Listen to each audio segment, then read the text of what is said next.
Je m'appelle Hélène Fournier. J'ai 69 ans. J'ai été infirmière pendant 42 d'entre elles. Soins intensifs, traumatologie, gériatrie.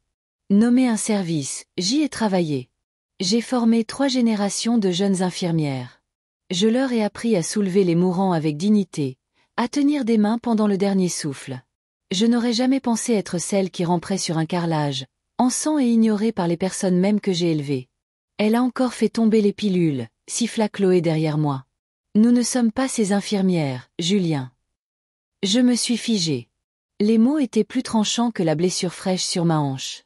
J'avais essayé de me lever lentement, prudemment, du canapé quand le flacon de pilule m'a glissé des doigts et s'est éparpillé sur le sol. Le sang tachait la gaze sous ma chemise de nuit. Mes jambes ressemblaient encore à des nouilles trop cuites. Cela ne faisait que 7 jours depuis l'opération de la hanche. J'ai tendu la main, lente, tremblante, et me suis rattrapée à la table basse. Chloé et Julien étaient dans la cuisine. Je pouvais voir leurs ombres à travers le verre dépoli. Ils ne sont pas venus. Pas même quand j'ai gémi. Elle le fait exprès, lança Chloé. Elle veut qu'on se sente mal. Du chantage affectif. Ne commence pas, marmonna Julien. S'il te plaît, ne commence pas. Je voulais pleurer, mais je ne l'ai pas fait. Au lieu de cela, j'ai serré les dents et je me suis abaissée sur mes coudes. Mes mains tremblaient alors que je cherchais le flacon. Une pilule a roulé sous le placard, une autre vers la chaise de la salle à manger. Je me suis traînée sur le sol comme un fantôme aux os fragiles. Je sentais les points de suture tirer sur mon côté. Pourtant, ils ne sont pas venus. Ils étaient mon fils et ma belle-fille, ma seule famille restante. Et ils me regardaient comme un fardeau. Je l'avais mis au monde avec ses mêmes mains, l'avais bercé pendant ses fièvres, était resté éveillé pour chaque dossier d'inscription à l'université pendant que son père se saoulait jusqu'à l'inconscience dans le garage. Je n'ai jamais demandé d'aide, jamais rien exigé jusqu'à maintenant. Maintenant que je ne pouvais vraiment plus marcher. J'avais formé des infirmières à prendre soin d'étrangers avec plus de compassion que cela. J'avais l'habitude de dire que la première règle des soins infirmiers est de voir la personne, pas la maladie. Mais Chloé, qui me souriait autrefois devant une purée de pommes de terre, ne voyait plus qu'une nuisance. Et Julien, mon fils, mon petit garçon, n'avait rien dit. Mes doigts ont finalement touché le flacon. Je l'ai tiré vers moi. Le sol était froid. Ma hanche me lançait. Pourtant, je n'ai rien dit. Au lieu de cela, j'ai regardé le téléphone sur la table basse à quelques centimètres. J'ai expiré lentement et j'ai tendu le bras. L'écran s'est allumé dans ma main. Il n'y avait que 2 numéros dont j'avais besoin, un pour la banque, un pour l'avocat. Je n'ai pas tressailli, pas crié, rien annoncé. J'ai simplement composé le premier numéro. J'ai appelé la banque. Oui, c'est Hélène Fournier. Veuillez bloquer tous les comptes immédiatement. Oui, tous les versements, avec effet immédiat. Puis j'ai appelé Maître Dubois. Bonjour, j'ai besoin que cette clause soit activée. Celle concernant le transfert de l'acte de propriété. Donnez-leur 48 heures pour quitter les lieux. J'ai regardé la porte de la cuisine. Toujours personne. Ils ne savaient pas ce que je venais de faire. Ils pensaient que je rampais encore. Qu'ils le pensent. Mon nom est Hélène Fournier. J'étais infirmière. Je suis une mère. Et aujourd'hui, 7 jours après mon opération, je me suis relevée. Pas sur mes pieds, mais d'une manière qu'ils n'oublieront jamais. J'ai tenu le téléphone à 2 mains. Mes doigts tremblaient un peu. Pas de peur. Plus maintenant. Mais de cette douleur brute qui vient quand on décide enfin qu'on en a assez. J'ai regardé vers la cuisine. Ils se disputaient encore à propos du dîner. Comme si je n'étais pas à quelques centimètres de saigner à travers ma gaze. Qu'ils avaient oublié de changer. Comme si je ne l'avais pas élevé. Comme si je n'existais même pas. J'avais 2 appels à passer, juste 2. Et après cela, il y aurait un avant et un après. Le premier numéro était une mémoire musculaire, la banque. Bonjour, ici Hélène Fournier. Je dois geler tous les comptes que je détiens conjointement avec Julien Fournier. La femme au bout du fil a marqué une pause. Je confirme votre identité, madame. Ce ne sera pas un problème. J'ai répondu à chaque question avec une précision calme. Phrase de sécurité pour la sécurité sociale. Ancienne adresse. Je pouvais encore les réciter même si je venais de me racler le sol. Je veux que tous les prélèvements automatiques soient arrêtés, toutes les cartes conjointes gelées. Je viendrai la semaine prochaine pour restructurer entièrement l'accès. Puis-je vous demander si quelque chose s'est produit? Demanda doucement la voix. J'ai regardé le coin de ma chaussette, encore humide de sang. J'ai souri faiblement. Oui, dis-je. Je me suis réveillé. Fin de l'appel. C'était le premier. Il a fallu moins de 5 minutes, mais c'était suffisant pour couper le gaz, le fonds d'épicerie hebdomadaire, le câble et leurs abonnements à la salle de sport. Tout ce qu'ils avaient nonchalamment fait passer par mes chèques de retraite comme si c'était un dû. Que ce soit clair, ce n'était pas une vengeance. Je ne les punissais pas. Je fermais simplement le robinet. Je n'étais plus une infirmière. Je n'étais pas une patiente. Aujourd'hui, c'était moi qui donnais les ordres. Le deuxième appel était pour Maître Dubois, l'avocat en qui j'avais confiance depuis le jour de la mort de mon mari. Il a décroché à la première sonnerie. Hélène, comment se passe la convalescence? Révélatrice, ai-je répondu. J'ai besoin d'activer la clause dont nous avons discuté. Le titre de propriété, la clause sur les droits d'occupation. Je les veux dehors. Effectif quand? Maintenant, mais mettez 48 heures sur les documents. Envoyez-les aux 2 adresses e-mail et une copie physique également. Il y eut une pause. Vous êtes sûr? Je n'ai pas répondu pendant un moment. Le carrelage sous moi était devenu froid, et le poids de ce que je faisais s'est installé sur moi, non pas comme un fardeau, mais comme un manteau chaud que je n'avais pas porté depuis des années. J'en suis sûr, ai-je finalement dit. Ils m'ont laissé par terre. Je ne suis pas en colère, juste, fini. Il n'a pas posé plus de questions. Il me connaissait mieux que ça. Nous le ferons rédiger et livrer dans l'heure, a-t-il dit. Et Hélène, je suis fier de vous. Après avoir raccroché, j'ai reposé le téléphone sur la table. Au loin, j'ai entendu le rire de Chloé. Elle s'est probablement encore fait pipi dessus, a-t-elle dit à voix basse. Julien a gloussé. C'est à ce moment-là que la ligne s'est brisée. En moi. La dernière fois que j'ai ri avec mon fils, nous regardions La vie est belle un soir de Noël. Il avait pleuré quand Clarence avait eu ses ailes. J'avais pris son visage en coupe et dit, choisis toujours la gentillesse, même quand elle n'est pas rendue. J'avais oublié de lui dire que la gentillesse ne signifie pas la servitude. Il me voyait comme un portefeuille sur pattes, une femme rongée par la culpabilité, trop douce pour jamais dire non. Mais aujourd'hui, ce n'était plus moi qui rampais. Je me suis lentement appuyé contre le canapé et j'ai expiré. Ma respiration s'est calmée. Mon esprit aussi. Quelque part dans cette maison se trouvaient des photos encadrées de Julien diplômé de la fac de médecine. Il avait abandonné avant de finir. M'accusait encore de lui avoir mis la pression. Je n'ai pas discuté. J'ai juste continué à payer les factures. Mais il ne s'agissait pas de frais de scolarité, d'épicerie ou de trajet à l'aéroport. Il s'agissait de dignité. La mienne. Et aujourd'hui, je l'ai reconquise. Pas en criant, pas en me battant, mais en traçant tranquillement une ligne. Un appel à la banque, un appel à l'avocat, et une vie d'effacement de soi a commencé à se dissoudre. Je n'étais pas une infirmière. Je n'étais pas une patiente. Je n'étais pas une œuvre de charité. J'étais Hélène Fournier. Et pour la première fois depuis longtemps, c'était moi qui écrivais le dossier. Je n'ai pas toujours vécu dans le silence. Il fut un temps où ma maison résonnait des leçons de piano, des sessions d'études tardives et du rire profond et fatigué d'une femme qui tenait son monde ensemble avec du fil et des prières. Tout a commencé le jour où mon mari Édouard est décédé. Une crise cardiaque. Soudaine, brutale, impitoyable. Julien avait 15 ans. Je me souviens encore du regard dans ses yeux quand les ambulanciers sont partis. Il ne pleurait pas. Il avait juste l'air petit, comme s'il savait déjà le poids qui allait maintenant tomber sur mes épaules, ou pire, sur les siennes. J'ai enterré Édouard dans le costume bleu que nous avions choisi pour sa fête de départ à la retraite, celle à laquelle il n'a jamais assisté. Le lendemain matin, j'ai replié chaque morceau de moi-même et je me suis mise au travail. 3 gardes par jour, 16 heures en blouse. Chaque blessure que je nettoyais à l'hôpital, je la portais dans mes os en rentrant à la maison.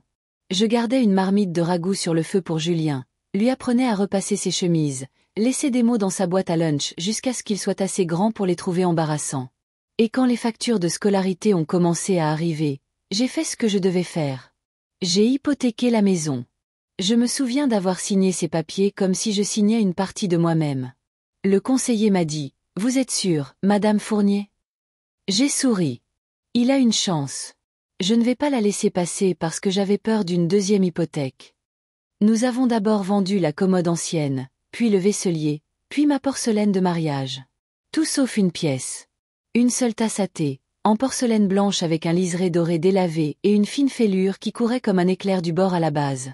Ce n'était pas la plus belle, pas la plus rare, mais c'était celle qu'Édouard et moi avions utilisée le soir où nous avons emménagé. Nous étions assis par terre dans cette même maison, entourés de cartons non ouverts, buvant de la camomille et rêvant de ce que nous deviendrions. Cette tasse est restée. Elle est restée même quand j'ai vendu la salle à manger. Même quand j'ai emballé chaque soucoupe et chaque plat dans du papier journal et les ai donnés à un étranger. Même quand la cuisine avait l'air vide et que Julien a demandé « Pourquoi garder celle-là, maman ?» Parce que certaines choses ne sont pas faites pour être utilisées, elles sont faites pour se souvenir. Cette tasse est restée sur le rebord de ma fenêtre pendant des années. Les nuits de pluie, je la tenais doucement dans mes deux mains, non pas pour y boire, mais pour sentir quelque chose qui ne m'avait pas encore quitté. À l'époque, Julien rentrait de l'école et laissait tomber son sac à dos près de la porte. « Salut, man », disait-il. Je le serrais dans mes bras même si je sentais l'antiseptique et la sueur. Il était gentil, attentionné. Il faisait bouillir de l'eau pour mes pieds quand il me faisait mal. Il s'asseyait à côté de moi à table, faisant semblant d'étudier pendant que je faisais des siestes éclairs entre les gardes. Une fois, j'ai marché 8 kilomètres pour rentrer à la maison après une double garde parce que le bus était en panne, et je n'avais pas 12 € à dépenser pour un taxi. Mais j'ai souri tout le long du chemin, tenant une lettre de refus de bourse dans une main et le bulletin de notes de Julien dans l'autre. Que des excellentes notes. Je pensais, ça en vaut la peine. C'est tout. Je portais cet espoir comme de l'oxygène. Chaque point que je cousais dans son avenir était cousu avec la foi. Qu'il se souviendrait que peut-être un jour, quand mes os vieilliraient et mes pas ralentiraient, il me tiendrait comme je l'avais tenu. Mais les gens oublient, surtout ceux que vous avez élevés en leur faisant croire qu'ils ont droit au soleil. Je n'ai rien eu pendant des années. Pas de week-end, pas d'amis, pas d'économie, pas d'assurance après Édouard. Mais j'avais un but. Et cette tasse en porcelaine toujours là, toujours fêlée, un peu comme moi, délicate, mais pas brisée.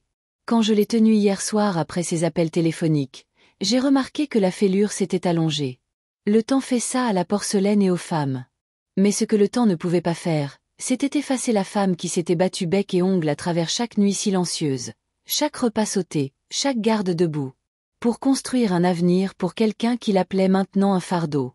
Non, le temps ne me prendrait pas ça. Eux non plus. Parce que même s'il ne me restait qu'une tasse à thé, une anche fonctionnelle et un souffle de dignité, je le dépenserais judicieusement. Non pas pour mendier, mais pour me souvenir. Je me souviens encore de la première fois que Julien a ramené Chloé à la maison. Elle était posée, calme, son chemisier parfaitement rentré, pas un cheveu de travers. Elle a souri quand j'ai ouvert la porte, mais ses yeux étaient comme des scalpels, vifs, évaluants, disséquant tout avec une précision clinique et nette. J'ai pensé, elle est impressionnante. Elle va le rendre plus fort. À l'époque, je travaillais encore de longue garde. J'avais des rides d'expression gravées sur mon visage, de l'arthrite qui fleurissait dans mes articulations, et cette tasse à thé était toujours près de la fenêtre, attrapant la lumière comme si elle aussi attendait quelque chose de nouveau. Chloé a enlevé ses chaussures à la porte sans qu'on le lui demande. Elle a croisé les mains sur ses genoux et a complimenté mon ragoût, bien qu'elle n'en ait pris que 2 cuillerées. Quand Julien a quitté la pièce pour prendre un appel, elle s'est tournée vers moi et a dit « Il parle beaucoup de vous. Il est clair qu'il vous doit tout. » J'ai souri, réchauffé par les mots, mais même alors, je pouvais sentir la pause, le froid subtil derrière son compliment, comme un avertissement enrobé de sucre. Pourtant, j'ai essayé. Mon Dieu, j'ai essayé. Je lui ai donné la recette de famille du cake salé, écrite à la main, tachée par des décennies d'utilisation. J'ai proposé de retoucher sa robe de mariée quand elle a dit qu'elle n'aimait pas comment elle tombait. J'ai même reculé pendant la cérémonie, laissant sa mère s'asseoir à côté de Julien pendant les vœux. C'est son jour, me suis-je dit. Laisse-la briller. Mais après le mariage, quelque chose a changé. Les appels téléphoniques ont cessé. Les textos « Salut maman » sont devenus des « Hélène ». Les dîners étaient prévus puis oubliés. Et, quand j'ai proposé d'aider pour la pendaison de crémaillère, Chloé a dit « En fait, nous préférerions que ce soit en petit comité, juste nos amis. » Je suis restée dans la cuisine ce soir-là, emballant le pain à la banane que j'avais fait dans du papier d'aluminium. Ils ne sont jamais passés le chercher.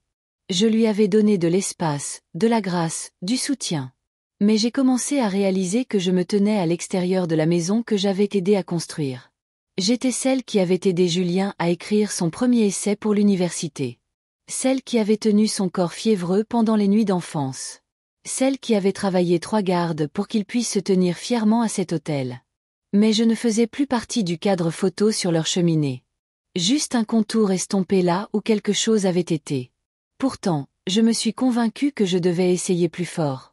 Que peut-être si j'étais assez gentille, assez serviable, assez invisible, ils trouveraient à nouveau de la place pour moi. J'ai nettoyé leur gouttière quand ils sont partis à Megève à Noël. J'ai gardé le chien de leur voisin quand le leur n'est pas arrivé à temps. J'ai même payé pour la chirurgie dentaire de Chloé quand l'assurance de Julien ne la couvrait pas. Je n'ai jamais demandé de remerciements, car c'est ce que nous faisons, n'est-ce pas? Les mères, nous aimons sans reçu. Mais à chaque acte de gentillesse, ils s'éloignaient davantage. Comme si plus je donnais, moins j'avais d'importance. La gentillesse, semblait-il, était devenue une sorte de crime silencieux dans le monde de Chloé. Une intrusion, un inconvénient. Un soir, j'ai laissé une tarte sur leur porche. Aux noix de pécan, la préférée de Julien. Le lendemain matin, je l'ai trouvée dans la poubelle, non ouverte, écrasée. Il y a un moment où votre cœur ne se brise pas. Il se réorganise. Et ce fut le mien. J'avais autrefois rêvé d'une belle fille qui rirait avec moi de biscuits brûlés, qui poserait des questions sur l'enfance de Julien, qui un jour me tendrait un bébé avec le même sourire endormi que son père avait. Au lieu de cela, j'ai eu Chloé, la belle fille parfaite pour la mère de quelqu'un d'autre. Pour moi, elle était une frontière, une porte verrouillée. Pourtant, j'ai continué à essayer parce que quelque part en moi, je m'accrochais à la croyance que la bonté trouve toujours son chemin. Que si je versais assez d'amour dans les fissures, un jour quelque chose fleurirait. Mais l'amour n'est pas toujours rendu. Parfois, il s'évapore, silencieux et invisible. Et ce que personne ne vous dit, c'est ceci. Être trop gentil entre de mauvaises mains devient un handicap. Quelque chose à utiliser ou à jeter. Je n'étais pas son ennemi, mais je n'ai jamais été son allié. Et le plus triste, c'est que je continuais à penser que si je tenais bon un peu plus longtemps, il me verrait. Il reviendrait. Mais j'étais une bougie qui brûlait par les deux bouts dans une pièce où personne ne remarquait la lumière. C'est le jour où j'ai arrêté de laisser des tartes et où j'ai commencé à regarder, à écouter, à apprendre. Car même les mères, même les plus gentilles, doivent un jour apprendre à cesser de frapper à des portes qui ne s'ouvriront jamais. La première fois que j'ai vu la maison, elle m'a coupé le souffle. Des volets crème, un porche qui faisait le tour. La lumière entrait par les hautes fenêtres comme si elle avait été conçue pour les dimanches matins et les crêpes aux myrtilles. C'est celle-là, maman, a dit Julien, son bras fièrement enroulé autour de la taille de Chloé. C'est la bonne. Nous étions dans l'allée de gravier, et Chloé tenait la brochure de l'agence immobilière comme si c'était une carte menant à la vie qu'elle avait toujours cru mériter. À l'époque, il leur manquait juste un peu pour la compte. Pas grand-chose, juste assez pour enfermer le rêve derrière une porte fermée. Julien avait un emploi dans une start-up avec un salaire régulier, et Chloé était entre 2 contrats de marketing, alors ils sont venus me voir. Je n'ai pas hésité. J'avais une obligation de retraite qui venait d'arriver à échéance. Je l'ai encaissé discrètement, j'ai fait le chèque et je le leur ai remis avec un baiser sur la joue. Mais Chloé a dit, nous voulons que tu sois sur l'acte de propriété, juste pour nous aider à nous qualifier. Ça facilitera le processus de prêt. Tu n'auras à t'inquiéter de rien. Nous nous occuperons de tout. C'est juste de la paperasse. J'ai souri. Elle était toujours si posée quand elle demandait des choses. Pas la moindre trace d'arrogance, juste une efficacité pragmatique. Cela donnait moins l'impression d'une faveur que d'une formalité. Alors, j'ai signé. Bien sûr, j'ai signé. Quelle mère ne le ferait pas? Il ne s'agissait jamais de propriété pour moi. Il s'agissait de les aider à construire un avenir, de les aider à construire un foyer. Ils ont emménagé ce printemps-là. J'ai aidé à déballer les cartons. J'ai accroché leur première paire de rideaux. Chloé a insisté sur la soie, pas le polyester. Le tissu bon marché donne à toute la maison un air fatigué, a-t-elle dit en riant à moitié. J'ai hoché la tête, bien que mes propres rideaux aient été cousus à la main pendant mes années d'école d'infirmière. En coton, délavés, mais toujours bons. Ils ont organisé leur premier repas de Noël cette année-là. J'ai apporté ma purée de patates douces, celle que Julien demandait pour son anniversaire. Chloé avait préparé une dinde au romarin avec un glaçage au miel et avait dit « Nous optons pour une palette plus épurée cette année. » Ma purée est restée pratiquement intacte. Moi aussi. Au fil des ans, j'ai commencé à remarquer la distance. Subtile au début. Chloé envoyait des textos au lieu d'appeler. « Préviens-nous avant de passer », a-t-elle écrit une fois. Le bébé a un horaire de sieste strict. Il n'y avait pas encore de bébé. La maison a commencé à paraître soignée, stérile, comme une page de magazine. Rien ne dépassait. Pas de jouets, pas de tasses dépareillées, pas de plaid avec des souvenirs. Un jour, j'ai remarqué que l'acte de propriété avait changé. Julien y figurait toujours, mais mon nom avait disparu. J'ai posé la question à Chloé doucement, prudemment. Elle a levé les yeux de sa tablette et a dit « Oh, ça. Nous avons renégocié le prêt il y a 2 ans. On ne voulait pas t'embêter avec la paperasse. Tu avais dit que tu ne voulais plus être impliqué financièrement. Tu te souviens ?» Je ne me souvenais pas d'avoir dit ça, mais je me souvenais comment mes mains avaient tremblé le jour où j'avais signé les premiers papiers et comment personne ne m'avait demandé mon avis quand on les avait retirés. Je n'ai rien dit. J'ai juste hoché la tête. C'était sa manière de faire. La propriété dans son monde signifiait le contrôle, et le contrôle était quelque chose qu'elle n'abandonnait jamais, même pas à la gentillesse. Pourtant, j'ai essayé d'aider. Une fois, après avoir remarqué que la rampe d'escalier était devenue lâche, j'ai apporté ma boîte à outils et j'ai proposé de resserrer les boulons. Chloé est apparue en haut des escaliers avec une tasse de thé et a dit « Hélène, laisse ça, d'accord ? Ce n'est pas une maison de retraite. Nous allons bien. » J'ai remis le tournevis dans mon sac. C'est le jour où j'ai arrêté de proposer. C'est drôle, n'est-ce pas ? Vous pouvez verser votre amour dans une maison, une famille, un rêve. Mais l'amour ne vous donne pas droit à une clé. Et, finalement, la maison que vous avez aidé à construire devient une scène où vous n'êtes même pas choisi pour faire de la figuration. Elle devient la plus belle maison dans laquelle vous n'êtes pas autorisé à vieillir.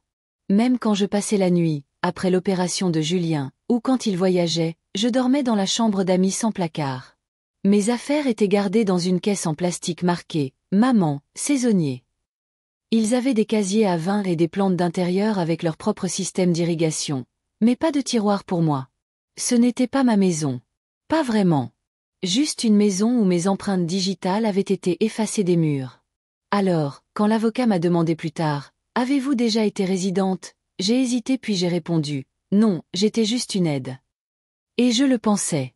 Parce que parfois, on ne perd pas une maison d'un seul coup. On la perd en morceaux, par le silence, par les suppositions, par l'effacement discret de votre nom sur un acte. C'était le lendemain de l'opération. L'anesthésie s'était dissipée, mais une douleur sourde persistait dans le bas de mon dos et mes jambes. Comme si mon corps n'était pas tout à fait sûr de vouloir guérir ou abandonner. J'étais encore dans la chambre d'hôpital. Mur blanc, moniteur qui bourdonnait, l'odeur d'eau de javel et de carottes trop cuites provenant des plateaux du couloir. Mon téléphone a vibré. Numéro inconnu. J'ai failli ne pas répondre, mais quelque chose m'a poussé à glisser mon doigt vers la droite. Maman. Je me suis figée.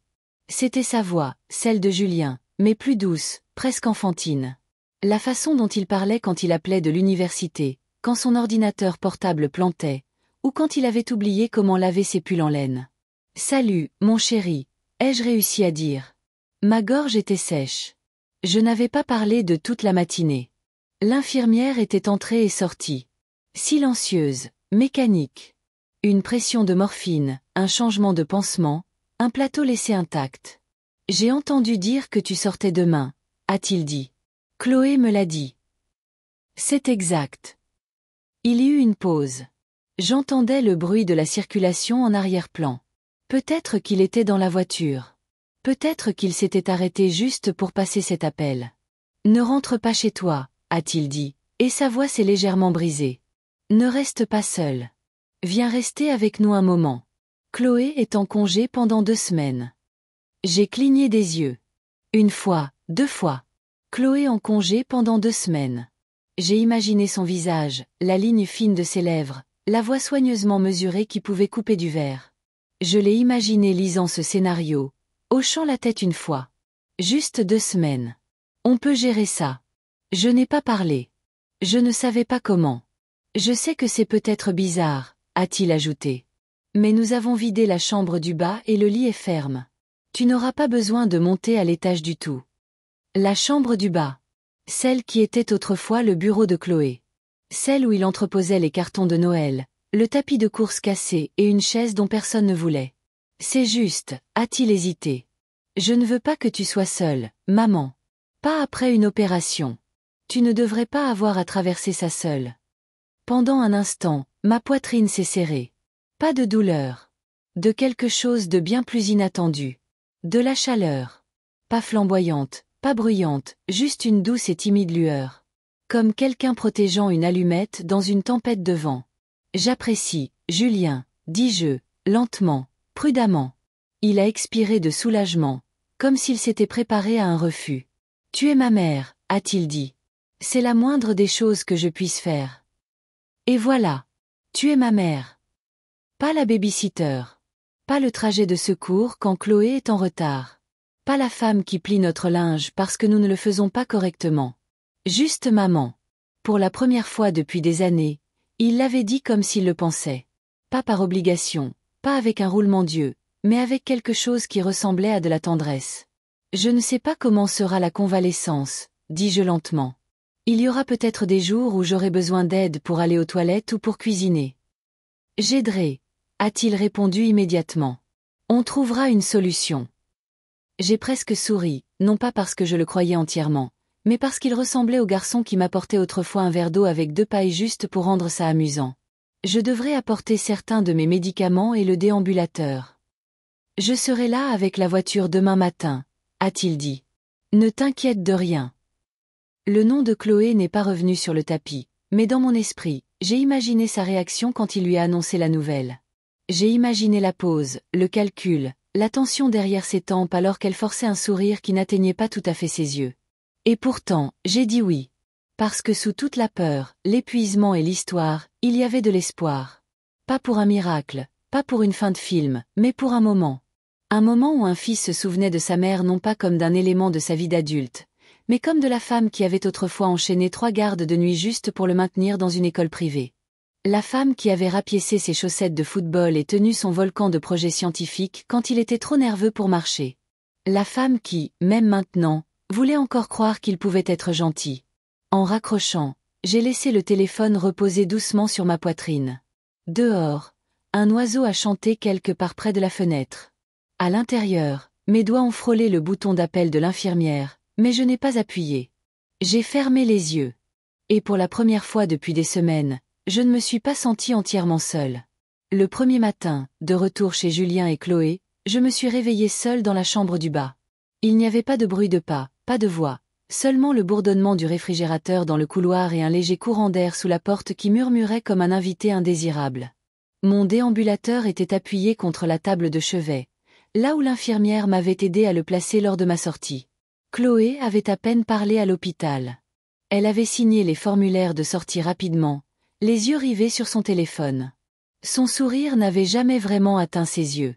Julien avait porté mon petit sac à l'intérieur. « Tu seras bien ici, maman », avait-il dit en tapotant la coudoir. « Chloé a même nettoyé cette chambre pour toi. » J'ai voulu demander, « Toi ou elle ?» Et combien son sourire lui a-t-il coûté pour le faire? Mais je suis restée silencieuse. Sur la table de chevet, il y avait un emploi du temps en papier, les heures tapées en Arial 12 points, imprimées sans cérémonie. Médicaments contre la douleur à 8h et 14h. Antibiotiques à midi. Laxatif le soir. En dessous, de l'écriture de Chloé, respecte ça. Ne saute rien. Je ne te courais pas après. À 8h15, personne n'est venu. À 8h30, j'ai utilisé le déambulateur pour me traîner jusqu'à la cuisine. Les pilules étaient disposées dans un pilulier hebdomadaire en plastique à côté d'un verre d'eau à température ambiante. Pas de mots, pas de petit déjeuner, juste le silence de l'obligation polie. Chloé est entrée 10 minutes plus tard dans sa tenue de sport, luisante de sueur, des écouteurs dans les oreilles. Elle m'a regardée comme si elle était surprise que je sois debout. « Tu aurais dû attendre. Et si tu étais tombée ?» dit-elle en ouvrant le réfrigérateur. Je ne voulais pas déranger. « Tu es en convalescence, dit-elle sèchement. Pas impotente. » J'ai hoché la tête, ne sachant pas comment répondre. C'est devenu le rythme de la semaine. Jour 2, de la soupe réchauffée laissée sur un plateau. Jour 3, Julien est parti à l'aube pour des réunions, est rentré tard, m'a embrassé sur le sommet de la tête comme si cela comptait comme une présence. Jour 4, j'ai demandé un deuxième oreiller. Chloé a cligné des yeux et a dit « Nous n'en avons plus de propre. » Désolé. Jour 5, personne ne s'est souvenu que j'avais un appel de suivi avec le chirurgien. Je l'ai pris seul. Jour 6, le chauffage de la chambre du bas a cessé de fonctionner. Chloé m'a dit de simplement me couvrir un peu plus. Chaque jour, je bougeais un peu plus lentement. Non pas à cause de l'opération, mais à cause du gel qui commençait à s'installer autour de mes côtes. Il n'y avait pas de questions comme « As-tu assez chaud ?» La douleur est-elle moins forte aujourd'hui ? Veux-tu du thé ? Juste le bruit de la vaisselle, des portes fermées, une télévision étouffée derrière les murs de l'étage. Ce vendredi soir-là, je me suis traînée lentement dans le salon juste au moment où Chloé empilait des assiettes dans le lave-vaisselle. J'ai remarqué que mon horaire de pilule indique 20 heures ce soir aussi, dis-je doucement. Elle n'a pas levé les yeux. C'est déjà sur le plateau. Je ne l'ai pas vue. Elle s'est retournée, les yeux vifs, la voix sèche. C'est à côté de ta bouteille d'eau, comme tous les soirs. Un silence s'est étiré entre nous. Le genre qui pince plus qu'il ne guérit.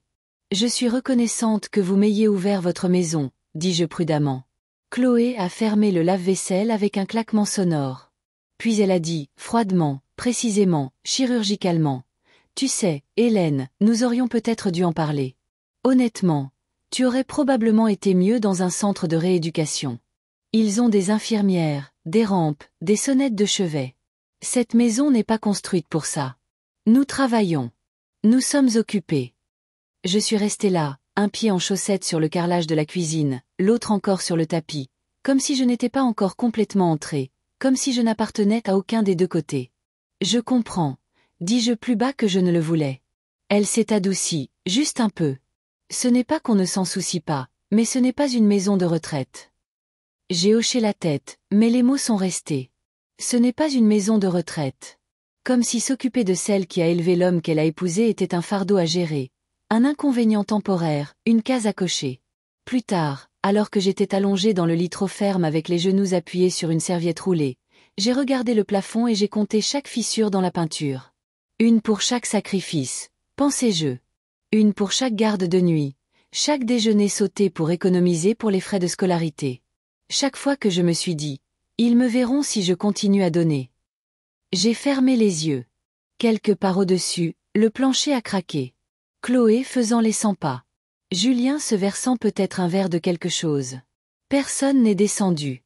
Personne n'a demandé si j'avais mal, si les escaliers m'avaient hanté, ou si le rêve de faire partie de cette famille avait lentement commencé à se refroidir entre mes mains. C'était le matin de mon 10e jour dans la maison. La douleur dans ma hanche s'était installée en un élancement sourd et lourd. Pas insupportable, mais assez fort pour me rappeler que je n'avais plus 30 ans. Plus l'infirmière en basket blanche, marchant d'un pas vif de lit en lit. J'étais maintenant celle qui se déplaçait centimètre par centimètre, et je devais aller aux toilettes. Chloé était partie tôt pour une course. Julien dormait encore à l'étage, et je me suis dit que je n'avais pas besoin de déranger qui que ce soit. J'avais réussi à aller aux toilettes seule la veille, n'est-ce pas ? Le couloir était silencieux alors que je me traînais depuis la chambre d'amis. Je tenais le déambulateur d'une main et de l'autre, je cherchais le bord de la console du couloir pour m'appuyer. C'était mon erreur. Le pied de la console a vacillé. J'ai perdu l'équilibre. En un clin d'œil terrifiant, mon genou gauche a fléchi et je suis tombée lourdement contre le cadre de la porte. Pas par terre, Dieu merci, mais assez fort pour que je me morde la lèvre sous le choc, et que l'incision en cours de cicatrisation sur ma hanche crie de protestation brûlante.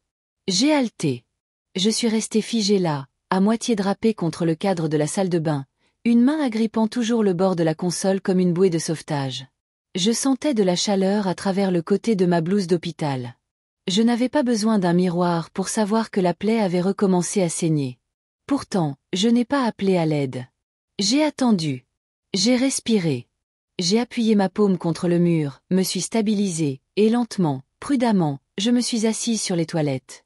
Tout mon corps me lançait, mais j'ai serré la mâchoire et me suis forcée à rester stable. Le temps que je ressorte 5 minutes plus tard, Chloé se tenait dans le couloir, tenant son téléphone et jetant un coup d'œil à sa montre. Elle n'était pas encore habillée pour le travail, mais son ton était déjà en mode bureau. « Que s'est-il passé ?» demanda-t-elle, plissant les yeux vers la tache rouge sur ma blouse. « J'ai un peu glissé, dis-je. J'avais juste besoin du mur pour l'équilibre. » Elle a soupiré, exaspérée. « Nous avons une réunion en ville à 9 heures. Je t'ai dit hier de ne pas essayer de marcher sans quelqu'un ici. » J'ai ouvert la bouche pour expliquer, puis je l'ai refermée. Chloé n'avait pas fini. « Si tu n'avais pas essayé de tout faire toute seule, lança-t-elle, nous aurions pu être à l'heure. Julien est censé diriger la présentation. » Ces mots flottaient dans l'air, plus lourds que mes pas. Voilà. Pas de « es-tu blessé ?» Pas de « vérifions la plaie ?» Pas même de « veux-tu t'asseoir ?» Juste de la frustration. Juste des horaires. Juste l'inconvénient que j'étais devenue. Je l'ai regardée alors, non pas comme ma belle-fille. Pas même comme de la famille, mais comme une étrangère que j'avais un jour imaginé prendre soin de moi. « Je suis désolée », ai-je murmuré. Mais à l'intérieur, quelque chose s'est fissuré.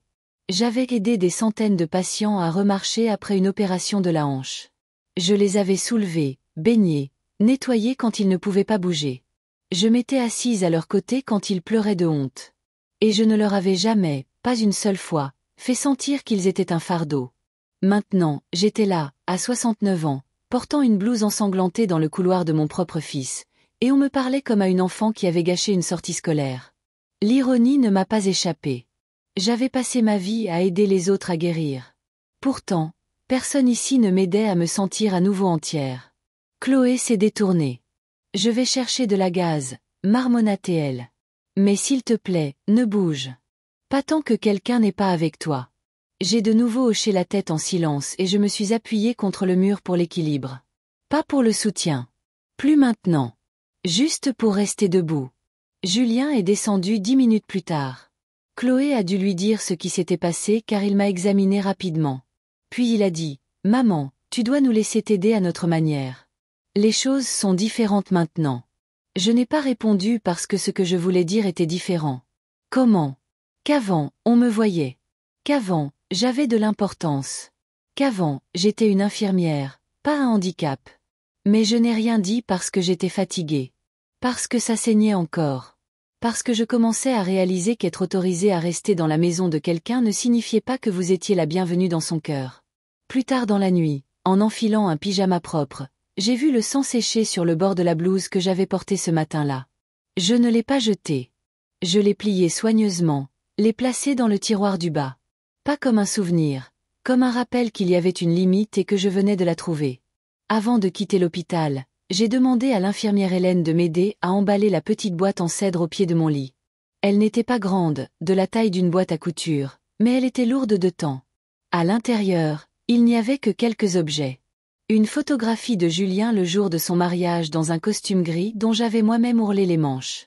Une carte d'anniversaire qu'il avait faite en CE1 avec des cœurs tremblotants dessinés au feutre rouge. Un bonnet bleu au crochet que j'avais fait à sa naissance. Quelques talons de billets d'une pièce de théâtre de lycée où il jouait un arbre silencieux. Mais pour moi, il était toute la forêt. Je n'ai pas apporté de vêtements. Je n'ai pas apporté d'objets de valeur. J'ai apporté des souvenirs. Le genre de souvenirs qui, espérez-vous, pourrait ancrer quelque chose. Pourrait faire en sorte que quelqu'un s'arrête. Sourit. Se souvienne. J'ai porté la boîte sur mes genoux dans la voiture en quittant l'hôpital, les doigts posés sur le loquet en laiton comme s'il était sacré. Ce premier après-midi, alors que Chloé s'affairait à redresser les coussins et à passer l'aspirateur, j'ai demandé doucement, « Ça ne te dérange pas si je laisse ça dans le salon ?» Elle a jeté un coup d'œil par-dessus son épaule. « Cette boîte ? » ?»« Oui, dis-je. Ce sont juste des souvenirs pour Julien, pour nous tous. » Chloé a hoché la tête trop vite, de la manière dont les gens le font quand ils disent oui pour éviter de dire non. Alors, je l'ai posée sur la table basse, pas sur le chemin, ne prenant pas de place, juste assise tranquillement, comme moi. Ce soir-là, j'ai regardé Julien descendre les escaliers, sa mallette à la main, et jeter un coup d'œil à la boîte. Ses yeux se sont attardés une demi-seconde. Puis, il a détourné le regard. Il n'a pas demandé ce qu'il y avait à l'intérieur. Le lendemain matin, je suis sortie de la chambre d'amis, encore endolorie par mon incision, et j'ai vu que la boîte avait disparu. Pas déplacée, disparue. J'ai un peu paniqué, j'ai vérifié sous la table basse, puis je l'ai repéré, rangé derrière le meuble du couloir, à moitié caché derrière une pile de courrier et une bougie parfumée en forme de pomme de pin. Je n'ai rien dit. J'ai juste fixé la bougie en forme de pomme de pin. Elle n'était même pas allumée. Ce soir-là, Chloé a servi le dîner en silence. Quinoa et poulet froid. Alors qu'elle débarrassait les assiettes, j'ai rassemblé mon courage. J'ai remarqué que la boîte à souvenirs a été déplacée, dis-je doucement. Chloé n'a pas fait de pause. Elle a raclé une assiette dans la poubelle et a répondu. Ça n'allait tout simplement pas avec la décoration. Son ton était léger, dédaigneux, comme si j'avais posé une chaussure sur la table. J'ai ouvert la bouche, puis je l'ai refermée. Je n'allais pas me battre pour une boîte. Mais cette nuit-là, allongée dans mon lit, je me suis demandé, étais-je devenue comme la boîte? Déplacée, gênante, quelque chose qu'ils avaient aimé autrefois, mais pour laquelle ils n'avaient plus de place dans la pièce. Le lendemain, je les ai entendus se disputer à l'étage. Pas des cris. Chloé ne criait jamais. Mais des chuchotements vifs, des tons pointus qui s'infiltraient par les bouches d'aération. Elle a besoin de plus que ce que nous pouvons lui donner, a dit Chloé. Ce n'est pas durable. Elle est juste en train de guérir, a répondu Julien, plus bas. C'est seulement temporaire. La voix de Chloé à nouveau. Il y a toujours quelque chose avec elle. Elle apporte des choses, s'attend à des choses, comme si nous étions, je ne sais pas, son personnel. Celle-là m'a blessée. Le personnel. J'avais préparé mon propre petit déjeuner ce matin-là avec un bras appuyé sur le comptoir. Je n'avais pas demandé à Chloé de l'aide pour lasser mes chaussures. Je n'avais même pas mentionné la tache de sang qui persistait dans le couloir depuis ma glissade. Et pourtant, dans son esprit, je demandais trop. Ce soir-là, j'ai ramené la boîte dans ma chambre. Je me suis assise sur le bord du lit et je l'ai ouverte. La carte d'anniversaire était toujours là. À la meilleure maman, amour, Julien, 7 ans. J'ai souri. Puis j'ai pleuré. Pas fort, pas de façon dramatique, juste le genre de pleurs lent et silencieux qui vient quand on réalise qu'on a apporté une partie de soi-même, en espérant que quelqu'un dise « je me souviens ». Et qu'au lieu de cela, on vous dise « ça ne va pas avec les meubles ». Certains diraient qu'elle est leur mère, pas leur responsabilité. Ils sont jeunes, construisent leur carrière, leur vie. Elle devrait être en maison de convalescence. Les mères doivent savoir quand lâcher prise. Et c'est peut-être vrai. Mais je n'ai pas demandé à rester pour toujours. Je n'ai pas demandé de fleurs ni de parade. J'ai apporté une boîte d'amour. Et même ça, c'était trop. C'est là que j'ai commencé à comprendre. Parfois, il ne s'agit pas de l'aide que vous demandez. Il s'agit de l'inconfort que votre présence cause aux gens quand ils ont déjà décidé que vous n'appartenez plus à leur histoire. Personne n'a jamais ouvert la boîte. Pas une seule fois. Mais un jour, ils regretteraient de ne pas l'avoir fait. Il y a un certain ton que Chloé utilise. Pas cruel, pas même fort, mais sec, précis, comme une femme annonçant l'heure d'embarquement pour un vol que vous avez déjà manqué. Elle ne vous dit pas quoi faire. Elle dit simplement à la pièce ce qui se passe. Et d'une manière ou d'une autre, ce qu'elle dit devient toujours ce qui est. Ça a commencé modestement. Les plans pour le dîner. Elle suit un régime pauvre en sel maintenant, donc pas besoin de la sauce pour la dinde. Puis les cadeaux d'anniversaire. Julien et moi avons décidé de ne pas faire une grande célébration cette année. Juste une soirée tranquille, sans invités. Puis les vacances. Nous avons pensé que ce serait plus simple si nous restions chez nous pour Noël. Moins de route. Et Julien, mon Julien, hochait la tête, parfois même souriait comme si c'était ses propres idées. Mais je pouvais le voir. Cette brève pause, cette demi-seconde où il jetait un coup d'œil dans ma direction avant que les yeux de Chloé ne se tournent vers lui comme des rasoirs jumeaux. Je ne l'ai jamais remis en question. Jamais demandé « Est-ce vraiment ce que tu veux, Julien ?» Parce que j'ai été élevée pour être agréable. Élevée à croire que les bonnes mères ne créent pas de conflits. Elles les aplanissent. Alors, j'ai souri. Je me suis adaptée. Quand Chloé a choisi les rideaux de la maison du lac sans me demander mon avis, je suis restée silencieuse. Quand elle a décidé que Julien devrait donner les outils de mon défunt mari, personne ne les utilise, c'est juste du désordre, je me suis mordu la langue. Quand ils ont déménagé dans une maison à 15 kilomètres de là et ne m'ont donné la nouvelle adresse que des semaines plus tard, je me suis convaincue qu'ils avaient simplement oublié. Ce n'était pas le cas. Mais le déni est un endroit chaud où se reposer quand la vérité semble trop froide. Je me souviens, il y a environ 1 an, d'être assise en face d'eux lors d'un brunch. Chloé a mentionné qu'il pensait prendre un chien. Avant même que je puisse ouvrir la bouche, elle a ajouté « Ne t'inquiète pas, Hélène. Ce sera une race hypoallergénique. Pas de perte de poils. Nous savons à quel point tu es sensible. » J'ai cligné des yeux. Je n'avais rien dit. Elle m'avait préventivement écarté. J'ai réalisé alors que je n'avais plus besoin qu'on me dise non. On ne me demandait tout simplement jamais mon avis en premier lieu. C'est une étrange forme d'effacement. Pas bruyant, pas cruel, mais constant, comme la pluie qui déforme lentement le bois d'un porche. Jusqu'au jour où vous passez à travers. J'étais devenu quelqu'un à gérer, pas à inclure. Un objet fragile sur une étagère qu'ils époussetaient quand des invités venaient. Et Julien, il me serrait parfois la main à la porte. Disait des choses comme « Merci d'être si compréhensive, maman ». Mais il n'a jamais demandé une seule fois « Que penses-tu de ça ?» Chloé avait une façon de l'envelopper dans sa logique, de faire en sorte que ses décisions sonnent comme si elles venaient d'eux, même quand ce n'était pas le cas. Chloé et moi avons parlé, et nous pensons qu'il vaut mieux sauter le repas de la Toussaint cette année. Juste besoin d'un peu de calme. Chloé et moi sommes d'accord. Tu ne voudrais probablement pas voyager par ce temps. Chloé pense que le centre de rééducation pourrait en fait être une meilleure solution. Ils ont des infirmières là-bas. Nous essayons juste de faire ce qui est le mieux. Nous. Ce mot. Il signifiait autrefois Julien et moi. Maintenant, c'était le pronom royal de Chloé. Une couronne qu'elle portait avec précision. Je ne la déteste pas. C'est ça le truc. Chloé est organisée, vive, efficace. Elle gère tout, des finances aux livraisons de meubles, avec une grâce qui impressionnerait un PDG. Mais quelque part en chemin, j'ai cessé d'être quelqu'un qu'elle voulait inclure. Je suis devenu quelqu'un qu'elle devait contenir. Et j'ai laissé faire. Parce que chaque fois que je voulais m'opposer, je pensais, si je dis quelque chose, Julien sera pris entre deux feux. Si je ne suis pas d'accord, on me considérera comme difficile. Si je fais des vagues, je pourrais perdre même cette petite place à la table. Alors, je suis restée silencieuse. Je me suis effacée. J'ai cédé. Mais le silence est une dette qui s'accumule. Et maintenant, allongée dans ce lit d'amis, le corps recousu et la dignité s'effilochant un fil à la fois, je ne peux m'empêcher de demander, combien de fois me suis-je diminuée pour maintenir la famille unie, pour finalement découvrir que j'avais disparu. Je pensais que l'endurance était de l'amour. Je pensais que la flexibilité me rapprocherait d'eux. Je pensais que si je maintenais la paix assez longtemps, ils finiraient par m'accueillir, non pas comme une obligation, mais comme une personne qui comptait. Mais un amour qui n'existe que lorsque vous êtes silencieux n'est pas de l'amour. Et une paix qui se fait au détriment de soi-même n'est pas la paix. J'ai cru un jour que si je donnais juste un peu plus, je pourrais maintenir la famille unie. Mais je n'ai jamais demandé qui me tenait, moi. Julien m'a dit un jour qu'il voulait être médecin.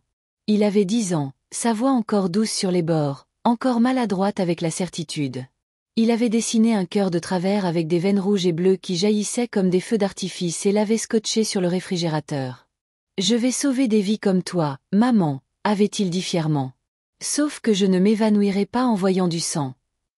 Je me souviens avoir ri si fort que j'ai failli laisser tomber l'assiette que j'essuyais. Il m'avait surprise une fois, des années auparavant, assise dans la salle de pause de l'hôpital, la tête entre les genoux, après un cas de traumatisme horrible. Je ne savais pas qu'il s'en souvenait.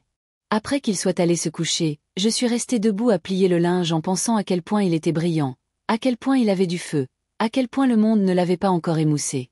C'était un enfant curieux, pas seulement intelligent, mais avide de savoir. Il lisait des livres d'anatomie pour le plaisir, se faufilait dans mes revues médicales quand il pensait que je ne regardais pas. Il a demandé un jour s'il pouvait me suivre au travail. Et quand j'ai dit non, il m'a suivi à la maison à la place, observant comment je nettoyais une coupure, comment je bandais une entorse, comment je calmais les patients au téléphone. Alors, j'ai économisé chaque centime que je pouvais. J'ai sauté les déjeuners à la cafétéria, j'ai apporté du porridge dans un thermos tous les jours pendant 1 mois, et finalement, je lui ai acheté ce modèle de squelette anatomique en plastique qu'il avait entouré dans un magazine. 89,95 € plus les frais de port. C'était le premier colis qu'il a suivi chaque jour après l'école. Quand il est arrivé, il l'a ouvert sur le sol de la cuisine, disposant chaque membre comme un puzzle sacré. Il l'a appelé Harold. Harold le squelette. Il étudiait avec Harold tous les soirs. Il a appris les os plus vite que je ne l'avais prévu. Un soir, Il m'a corrigé sur la différence entre le cubitus et le radius. Ça ne m'a même pas dérangé. Je pensais, j'espérais, qu'un jour il porterait la blouse blanche que je n'ai jamais pu porter à plein temps. Qu'il traverserait la scène de remise des diplômes avec moi dans le public, retenant mes larmes. Qu'il deviendrait quelqu'un qui ne voulait pas seulement aider, mais qui le faisait. Et pendant un certain temps, cela a semblé être le cas. Il est entré en prépa médecine. Il avait les notes, le charme, la motivation. Puis Chloé est entrée dans sa vie. Elle n'était pas cruelle. Pas à l'époque. Juste polie, efficace. Le genre de personne qui vous demande comment vous allez, puis n'attend pas la réponse. Julien s'est adouci à ses côtés. Il s'en remettait plus à elle, questionnait moins. Lentement, Harold a déménagé de son bureau au placard. Puis les livres ont cessé d'arriver. Puis la blouse de laboratoire a disparu de l'arrière de sa porte. J'ai demandé une fois, doucement, qu'est-il arrivé à la médecine? Il a haussé les épaules. Chloé pense que la fac de droit est plus logique. Moins salissant. Puis il m'a embrassé sur la joue et a changé de sujet. Je n'ai pas insisté. Je me suis dit, c'est un homme maintenant. Laisse-le choisir. Mais ce n'était pas sa voix que je continuais d'entendre quand les décisions étaient prises. C'était la sienne. Et maintenant, alors que je suis allongée ici, en convalescence dans une maison qui n'est pas vraiment la mienne, entourée d'horaires que je n'ai pas approuvés et de silences que je n'ai pas causés, je me demande, quand mon fils a-t-il oublié qu'il voulait guérir les gens? Et comment est-il devenu quelqu'un qui a regardé sa femme traiter sa propre mère comme un inconvénient et n'a rien dit? Il n'a pas été élevé comme ça. Je ne l'ai pas élevé comme ça. Il fut un temps où Julien ne supportait pas de me voir fatiguée. Il me versait du jus après mes gardes de nuit, mettait de la lotion sur mes mains gercées. Une fois, quand j'ai eu la grippe, il a fait des toasts si brûlés que l'alarme incendie s'est déclenchée, mais il était si fier. Il a dit, « Tu t'occupes toujours des gens. Laisse-moi le faire pour une fois. » Ce garçon, il a disparu. Ou peut-être pas disparu, juste enterré. Enterré sous une conformité polie. Sous le poids d'un mariage où le silence maintient la paix et la complicité garde le calendrier clair. Parfois, je le regarde encore et je cherche des traces. Un regard, un soupir, un mot. Un indice que le garçon qui a nommé un squelette Harold et voulait sauver des vies est toujours là. Qu'il sait que ça, ce n'est pas la mère qu'il rêvait d'honorer.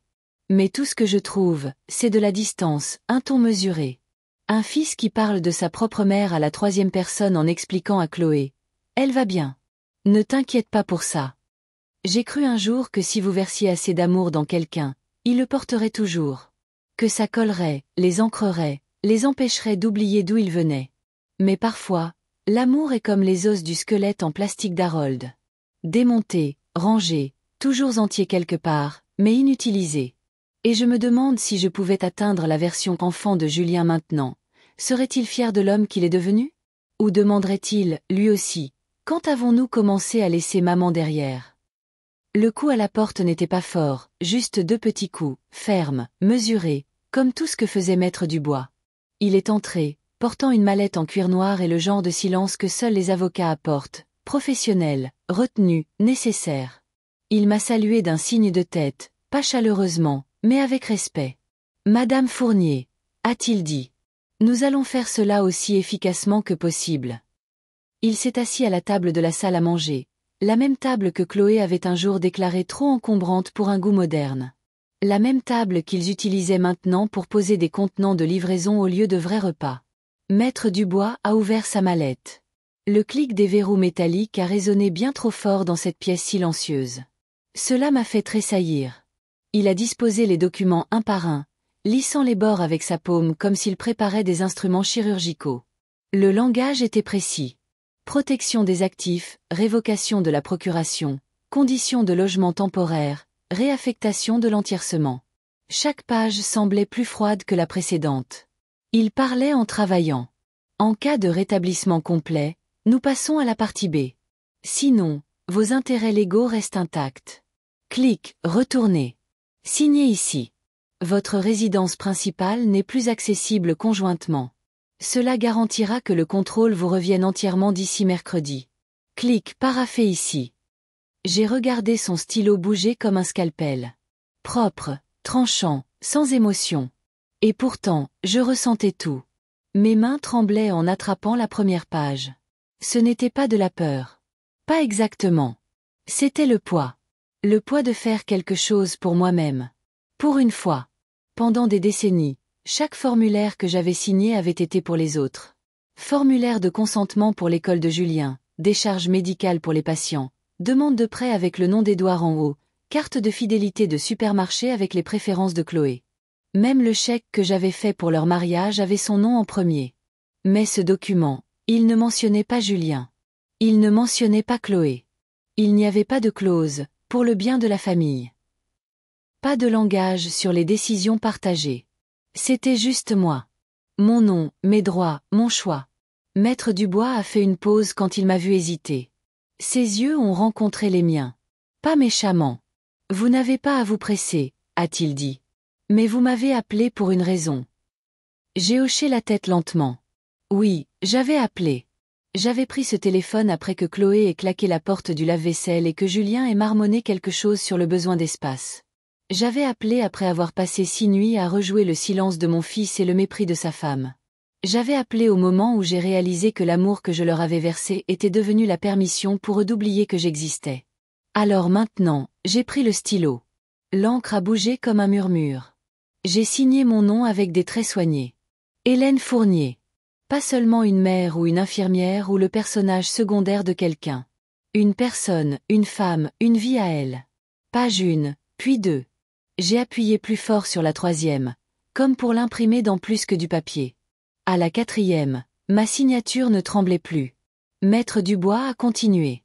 Il y a aussi un ordre de virement pour les fonds que vous avez mentionnés.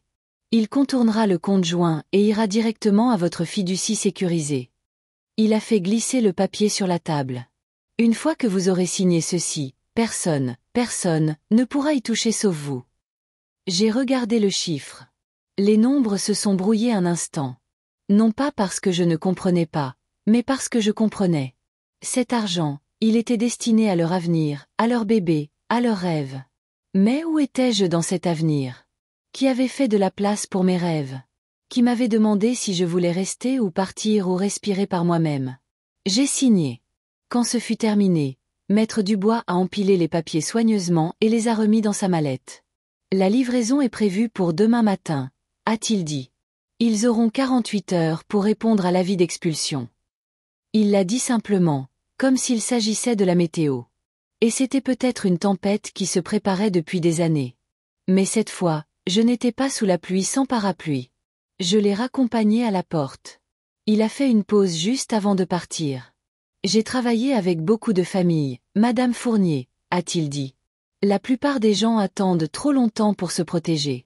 Vous ne l'avez pas fait. Quand la porte s'est fermée, je suis resté immobile pendant un long moment. Le silence semblait différent maintenant. Pas solitaire, juste à moi. J'ai regardé le stylo toujours sur la table. J'ai senti son poids dans ma main. Pour la première fois en 40 ans, j'ai murmuré à personne. J'ai signé quelque chose pour moi. Jeanne n'a rien dit quand je suis arrivée à sa porte avec juste un sac en toile et une enveloppe pliée. Elle n'a pas demandé ce qui s'était passé. N'a pas insisté pour avoir des explications.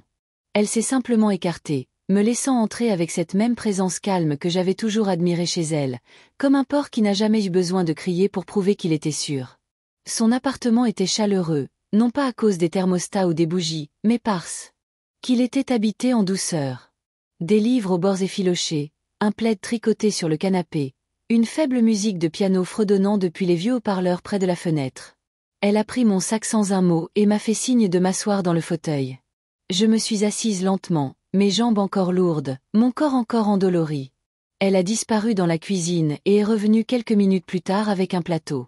2 tasses de thé, une assiette en bois avec des biscuits au citron, et une délicate tasse à thé en porcelaine avec une longue et fine fêlure allant du bord à la base. J'ai cligné des yeux en la voyant. C'était la même tasse qu'elle gardait depuis des années, celle que j'avais un jour proposé de jeter en l'aidant à faire des cartons. « Tu l'as gardée ?» ai-je demandé. Jeanne a esquissé un sourire tranquille en la plaçant sur le plateau. « Bien sûr. Ce n'est pas parce que quelque chose est fêlé que ça a perdu sa valeur. Tu le nettoies. Tu l'utilises doucement. Ça fait toujours partie du service. » Elle s'est assise en face de moi, a tiré le plaid tricoté sur nos 2 genoux, et a appuyé sur play pour une playlist douce. Ella Fitzgerald, flottant comme une berceuse dans l'espace. Elle n'a toujours rien demandé. Elle m'a juste laissé être. Ce n'est qu'à la deuxième tasse de thé qu'elle a finalement parlé, les yeux fixés sur la vapeur s'élevant de sa tasse. J'ai vécu avec ma fille pendant 5 ans, tu sais. Je me suis tournée lentement vers elle. Je ne le savais pas. J'ai emménagé après le décès de Richard, a-t-elle continué. Je pensais que ce serait temporaire, juste le temps de me ressaisir. Elle a fait une pause. 5 ans plus tard, j'étais toujours là, me faisant de plus en plus petite, me disant que les petites choses ne me dérangeaient pas. Elle a pris une gorgée. Sa voix ne tremblait pas, mais elle avait cette douceur, celle qui vient après que le chagrin a déjà tout brûlé. Ce n'est pas un seul moment qui m'a brisé. C'est l'érosion lente, la façon dont elle parlait par-dessus moi pendant le dîner. La façon dont son mari levait les yeux au ciel quand je demandais la télécommande. La façon dont j'étais la dernière à savoir qu'il recevait des invités. J'ai dégluti. Ils ne m'ont jamais dit de partir, a ajouté Jeanne. Mais ils n'en avaient pas besoin. Ils ont juste cessé de faire de la place. Elle m'a regardé alors, doucement mais directement. Je ne les blâme pas. Je me blâme moi. Je suis restée trop longtemps. Je n'arrêtais pas de penser que si je tenais bon, ils se souviendraient de qui j'étais pour eux. Elle a posé sa tasse avec précaution. Mais l'amour sans limite se transforme en permission. Et quand les gens pensent que vous ne partirez jamais, ils arrêtent d'essayer de vous donner envie de rester. Je n'ai réalisé que je pleurais que lorsque j'ai senti sa main se refermer sur la mienne. Elle était chaude, stable, le genre de main qui savait tenir le silence comme un cadeau plutôt que comme un fardeau. Je pensais que je faisais ce que les mères font, ai-je murmuré. Rester, être utile, pardonner. Jeanne a hoché la tête. Nous le faisons toutes, jusqu'à ce que nous ne le fassions plus. Elle s'est levée, est retournée à la cuisine et est revenue avec un petit torchon. Elle a doucement essuyé la larme sur ma joue comme si j'étais une enfant. Puis elle a pris la tasse fêlée et l'a tenue à la lumière. Tu sais pourquoi j'ai gardé celle-ci? J'ai secoué la tête. Parce qu'elle me rappelle que guérir ne consiste pas toujours à réparer les choses. Parfois, il s'agit de les honorer. Cette petite fêlure, elle l'a tracée avec son doigt, c'est par là que la lumière entre. Nous n'avons pas parlé pendant un moment après ça. Juste assise, écoutant la musique, le cliquetis silencieux des tasses, le doux tic-tac de l'horloge dans le couloir. J'ai de nouveau regardé son appartement. Pas grand, pas cher, mais le sien. Chaque objet avait une histoire. Chaque coin était soigné. Et d'une manière ou d'une autre, j'ai réalisé que c'était le premier endroit depuis des mois où je n'avais pas l'impression de devoir prouver que je méritais d'exister. Pas d'attente, pas de jugement, pas d'horaire de médicaments scotchés au réfrigérateur. Juste moi, Jeanne, et la tasse fêlée entre nous. Entière à sa manière. Et pour la première fois depuis ce qui semblait une éternité, je me suis laissée aller en arrière, j'ai fermé les yeux, et j'ai respiré. C'est arrivé à 6h12 du matin. J'étais assise à la petite table de cuisine de Jeanne, les mains enroulées autour d'une tasse de tisane chaude, regardant par sa fenêtre alors que l'aube filtrait à travers les stores en douces rayures grises. Mon téléphone a vibré une fois, puis une autre. Chloé, c'est comme ça que tu nous remercies. Tu as été ici 1 semaine. 1 semaine. Et tu as déjà déchiré cette famille. Les mots étaient nets, précis, comme un scalpel. Je suis restée assise un long moment, lisant et relisant. Il n'y avait pas de salutation, pas d'inquiétude, pas de « comment te sens-tu ?» Juste du blâme. Un verdict froid tapé dans une police nette. Pas une seule question. Comme si ma présence avait été une sorte de toxine. Comme si toutes les années que j'avais passées à coudre cette famille ensemble pouvaient être défaites en 7 jours par ma simple existence. Jeanne dormait encore. Son appartement était silencieux mais bienveillant, comme un sanctuaire qui ne vous précipite pas dans la réaction. Alors je n'ai pas répondu. 10 minutes plus tard, le deuxième message est arrivé. Julien, maman, il faut que je te parle. C'était tout. Pas de ponctuation, pas de « salut », pas de « je suis désolé ». Juste une convocation de 4 mots, comme si j'étais toujours de garde, portant toujours mon badge d'infirmière, toujours attendue au poste quoi qu'il vienne de se passer. J'ai fixé son nom qui brillait sur l'écran, attendant bêtement, peut-être, un deuxième message. Peut-être quelque chose comme « je suis désolé que Chloé ait parlé comme ça », ou même juste « est-ce que ça va ?» Mais rien n'a suivi. Juste ces 4 mots. Statique, froid, vide de reconnaissance. Et c'est à ce moment-là que j'ai enfin compris quelque chose que j'avais refusé d'affronter pendant des années. Je les avais formés ainsi. Je leur avais appris que je décrocherais toujours, que je réparais toujours, que je me plierais toujours en quatre pour aplanir leur vie. Même dans ce lit d'hôpital, recousue et tremblante, j'avais encore essayé de leur faciliter les choses. J'avais tout donné à Julien. Ma force, mon corps, mon silence. Et maintenant, je devais me sentir coupable d'avoir enfin dit non. Non, je n'ai pas répondu. J'ai laissé le message là, non lu. Non pas comme une punition, mais comme une preuve. La preuve que je pouvais enfin, me choisir sans explication. Parce que le silence n'est pas une agression. Le silence n'est pas une manipulation. Le silence n'est pas cruel. Parfois, le silence est simplement le dernier endroit où se tenir quand chaque mot que vous avez prononcé a été retourné contre vous. J'ai fermé les yeux et j'ai murmuré à personne. Je ne disparais pas. Je protège ce qu'il reste. La partie de moi qui souffrait encore en se souvenant du petit Julien à 10 ans, brandissant un stéthoscope jouait et disant « Je veux aider les gens comme toi, maman ». La partie de moi qui voulait encore croire qu'il était là, quelque part. Mais je n'allais plus creuser.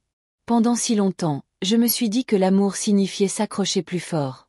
Mais le véritable amour, celui qui guérit au lieu de lier, signifie parfois lâcher prise. J'ai posé mon téléphone face contre la table et j'ai siroté ma tisane. Jeanne s'est réveillée dans l'autre pièce, ses pas feutrés se dirigeant vers moi. Elle a jeté un coup d'œil au téléphone, puis à mon visage. N'a rien demandé. A juste ouvert le placard, a sorti 2 bols et a commencé à préparer le petit déjeuner. C'était une chose si simple, mais ça m'a ancré. Pour une fois, je ne vivais pas dans l'urgence de quelqu'un d'autre. On ne me culpabilisait pas pour me ramener à la soumission. Je ne négociais pas ma propre valeur. J'étais ici, dans cette pièce, à ce moment. Et pour la première fois depuis des décennies, je n'avais pas peur d'être qualifiée d'égoïste, parce que j'ai enfin compris que ce n'est pas égoïste d'arrêter de saigner pour des gens qui traitent vos blessures comme des inconvénients. Ce matin-là, je n'ai répondu à aucun des 2 textos. Je ne me suis pas justifiée. Je ne me suis pas défendue. Je suis juste restée là, entière, silencieuse, immobile. Non pas pour les punir, mais pour protéger la femme qui apprenait enfin que l'amour, le véritable amour, commence à l'intérieur. La lettre est arrivée pliée en 3, glissée dans une enveloppe rose pâle sans adresse de retour. Seulement mon nom, Hélène Fournier, manuscrit dans la même écriture en boucle que je n'avais pas vue depuis plus d'1 décennie. Au début, je ne l'ai pas reconnue. Elle était arrivée avec la pile habituelle. Des publicités, un dépliant de coupons, une facture de service public dont je n'avais plus à me soucier. Mais cette lettre, légère comme un souffle, m'a arrêtée net. Je l'ai rentrée et l'ai posée sur la table à côté de ma tisane. Jeanne y a jeté un coup d'œil, puis m'a regardée en haussant un sourcil. J'ai secoué la tête, incertaine. Aucune idée. Ce n'est qu'en voyant la formule de politesse que je me suis souvenue. Élise.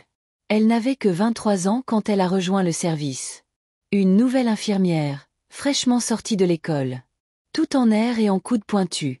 J'avais vu quelque chose en elle, une fragilité. Elle essayait trop fort de la cacher. Élise n'était pas seulement novice. Elle se noyait tranquillement derrière un sourire. Une nuit, bien après les heures de visite, je l'avais trouvée dans la salle des médicaments, assise par terre, le dos contre le mur, les mains tremblantes. « Je ne peux pas faire ça », avait-elle murmuré, les larmes coulant. « Je ne suis pas comme vous. Je ne suis pas forte comme vous. Je n'ai pas fait la morale. Je n'ai pas offert de clichés. Je me suis juste assise à côté d'elle, je l'ai laissée pleurer. Puis j'ai sorti un mini paquet de crackers que je gardais dans la poche de mon manteau et j'ai dit « Si tu vas faire une dépression, tu ferais mieux de manger quelque chose de salé avec. » Nous avons ri. C'était peu de choses, mais quelque chose a changé en elle après ça. Élise est restée, a grandi, est devenue l'une des meilleures infirmières avec qui j'ai jamais travaillé. Elle a même commencé à former les nouvelles recrues, m'appelant sa marraine de service. Nous nous étions perdus de vue après ma retraite. Et maintenant, cette lettre. Je l'ai ouverte lentement, lissant les plis. Ces mots se sont déversés à l'encre bleue, écrits comme une conversation que nous n'avions jamais pu terminer. Chère Hélène, cela fait plus de 10 ans, mais pas une semaine ne s'est écoulée sans que je pense à vous. J'ai entendu par quelqu'un à l'hôpital que vous aviez été opéré récemment. Je ne sais pas où vous êtes maintenant ni qui prend soin de vous, mais j'espère, mon Dieu, j'espère que vous êtes aimé comme vous avez aimé les autres. Vous ne vous souvenez probablement même pas de tout ce que vous avez fait pour moi. Mais moi, je me souviens de tout. Je me souviens de la nuit où vous vous êtes assise par terre à côté de moi quand je voulais tout quitter. Et pire encore, vous avez été la seule personne qui n'a pas essayé de me réparer avec des conseils. Vous êtes juste restée. Ce moment a tout changé. Vous m'avez aidé à rester en vie, Hélène. Je ne sais pas comment vous dire merci pour ça. Alors je dirai simplement ceci. J'ai fait une pause. Ma gorge s'est nouée. Je sentais déjà la fin de la lettre approcher. Et pourtant, je n'étais pas prête. Maintenant, c'est votre tour. S'il vous plaît, ne sauvez personne d'autre. Sauvez-vous vous-même. Avec tout mon amour, Élise. C'est là que j'ai craqué. Les larmes sont venues avant que je puisse les arrêter. Pas bruyantes, pas haletantes, juste lentes, pleines, régulières. Elles ont coulé sur mes joues et ont atterri sur le papier comme de minuscules échos. Parce qu'Élise ne savait pas ce que je venais de traverser. Ne savait pas qu'une semaine plus tôt, je me persuadais encore que le silence de Julien était de ma faute. Que la cruauté de Chloé était mon fardeau. Que partir signifiait l'échec. Elle ne savait pas que j'avais signé des documents ce matin-là, séparant ma maison de la leur. Que j'étais restée éveillée la nuit précédente à réécouter de vieux messages vocaux, espérant trouver un mot gentil que j'avais manqué. Et pourtant, d'une manière ou d'une autre, ces mots ont atterri exactement là où j'en avais besoin. C'était comme si l'univers, dans sa miséricorde silencieuse, m'avait envoyé une main à tenir à travers le brouillard. J'ai plié la lettre lentement, soigneusement, comme si elle était sacrée. Puis je l'ai placée à l'intérieur de la petite boîte à souvenirs en bois que Jeanne m'avait donnée pour garder les choses qui comptent. À côté, j'ai posé un de mes vieux badges d'infirmière. Et puis, sans trop réfléchir, j'ai murmuré « Merci, Élise. Je pense que je vais enfin essayer. » Pas pour la vengeance. Pas pour la validation, pas même pour la clôture, mais pour la femme qui s'était un jour assise à côté d'une jeune fille brisée sur un sol d'hôpital froid, parce que la gentillesse n'avait pas besoin de raison. Cette femme méritait d'être sauvée, elle aussi. La première fois que j'ai rédigé mon testament, Julien était encore à l'université.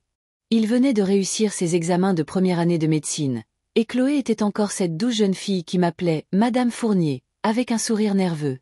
Je me souviens d'être assise avec l'avocat, le stylo à la main, fière de l'avenir qui se dessinait. Mon fils unique perpétuerait les valeurs de notre famille. La gentillesse, la compassion, le sacrifice. À l'époque, je lui ai tout donné. Chaque centime, chaque action, chaque once de sécurité que j'avais économisé au cours de 40 ans de double garde, de repas sautés et d'uniformes rapiécés. Cela avait du sens alors. Mais maintenant, l'avenir était différent, et moi aussi. C'était un jeudi matin quand j'ai revu Maître Dubois. Il est arrivé pile à l'heure, comme toujours, une mallette dans une main et une pile de papier révisée dans l'autre. Nous nous sommes assis à la table de la cuisine dans la petite véranda ensoleillée de Jeanne, l'odeur de tisane au citron flottant dans l'air. Il n'a pas demandé ce qui s'était passé. Il n'en avait pas besoin. Il a simplement ouvert le dossier et a fait glisser le nouveau projet vers moi. « Vous êtes sûr de ça ?» a-t-il demandé doucement, ses yeux scrutant les miens. « Une fois que nous l'aurons déposé, il deviendra juridiquement contraignant. » J'ai hoché la tête. Mes doigts tremblaient légèrement en attrapant le stylo. Mais mon cœur était stable pour la première fois depuis des années. La première clause était simple. 50% de mon patrimoine total sera dirigé vers la Fondation Hélène Fournier pour l'éducation en soins infirmiers, avec pour mission de financer des bourses pour les jeunes femmes poursuivant des études d'infirmières dans des communautés mal desservies. Cela semblait juste. Pas dramatique, pas vengeur, juste. Les soins infirmiers m'avaient sauvé. Ils m'avaient donné un but, une stabilité, une dignité. Et même quand ma propre famille m'a fait me sentir invisible, les couloirs de l'hôpital m'avaient rappelé que j'avais de l'importance. Laissons la fille de quelqu'un d'autre ressentir cela aussi. La clause suivante m'a fait voir flou un instant. 10% de mon patrimoine sera accordé à mademoiselle Élise Martin, infirmière diplômée, actuellement en exercice en Bretagne. Ce don est fait avec foi, gratitude et en reconnaissance de sa compassion et de sa résilience, afin qu'elle puisse continuer à éclairer le chemin pour les autres. J'ai souri à travers le pincement dans ma poitrine. Élise n'avait aucune idée que je faisais ça. Elle n'avait jamais rien demandé, mais c'est précisément pourquoi elle le méritait. Elle me rappelait la partie de moi-même que je pensais avoir perdue. La jeune Hélène qui tenait des mains ensanglantées et murmurait « Vous n'êtes pas seule. Je l'ai imaginé recevant la lettre de mon avocat un jour. La façon dont ses mains pourraient trembler, la façon dont elle pourrait s'asseoir lentement, stupéfaite. Peut-être qu'elle repenserait à la nuit sur le sol de la chambre, et peut-être qu'elle comprendrait alors que la boucle était bouclée. Et enfin, il y avait la dernière clause, celle qui rendait l'air plus lourd. Pas de colère, juste finale. À compter de la date de dépôt, Julien Fournier et Chloé Fournier ne sont plus inscrits comme bénéficiaires dans ce testament. Pas d'explication, pas de fioriture, juste le silence. Un silence froid, net, légal. Maître Dubois a hésité avant de continuer. Il m'a de nouveau regardé. Je peux ajouter une déclaration si vous le souhaitez. Quelque chose pour expliquer. J'ai levé une main doucement. Non. L'absence en dit assez. Il a hoché la tête, puis a pointé la ligne de signature. C'était un court chemin du stylo au papier. Mais cette signature, elle portait 40 ans. 40 ans à se tenir derrière les autres, à parler doucement pour éviter les tensions, à espérer que le silence puisse empêcher une famille de se briser, à croire qu'être bonne signifiait être invisible. J'ai appuyé la pointe du stylo. Mon nom a coulé sur la ligne avec une fermeté que je ne savais pas que j'avais encore. Et à ce moment-là, je me suis murmuré, pour la première fois en 40 ans, je signe quelque chose juste pour moi. Maître Dubois a rassemblé les pages. Sa voix était basse, presque révérencieuse.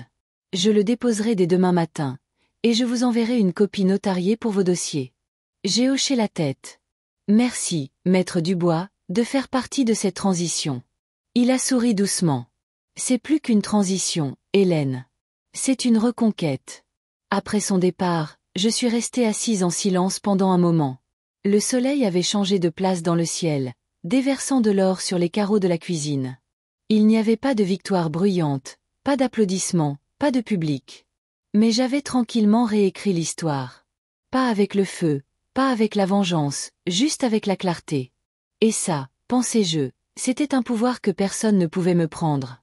C'était un mardi après-midi tranquille au centre de convalescence, le genre d'après-midi où l'on peut entendre le vent agiter les arbres dehors, où l'air sent légèrement l'eucalyptus et la camomille chaude. Je venais de terminer une séance de pleine conscience et je m'installais sur le siège près de la fenêtre de ma chambre, une couverture sur les genoux, quand je l'ai vue. Chloé. Elle est sortie d'un SUV argenté comme si le bâtiment lui appartenait. Ses talons claquaient trop fort contre le béton. Elle portait ce trench coat beige qu'elle sortait toujours quand elle voulait avoir l'air posé, mais ses mouvements la trahissaient. Raide, frénétique, cassant. Je n'ai pas bougé, n'ai pas fait de signe, j'ai juste regardé à travers les stores. En quelques secondes, j'ai entendu le téléphone de la réception sonner. Puis des bruits de pas ont résonné dans le couloir. Une jeune employée a frappé doucement. « Madame Fournier », dit-elle gentiment. « Il y a une visiteuse qui demande à vous parler. » Je l'ai regardée un instant. « Qui ?» Elle a dit. « Elle s'appelle Chloé. » J'ai tourné mon regard vers la fenêtre. « Dites-lui que je ne reçois pas de visiteurs aujourd'hui. » La jeune fille a hésité, puis a hoché la tête et est partie tranquillement.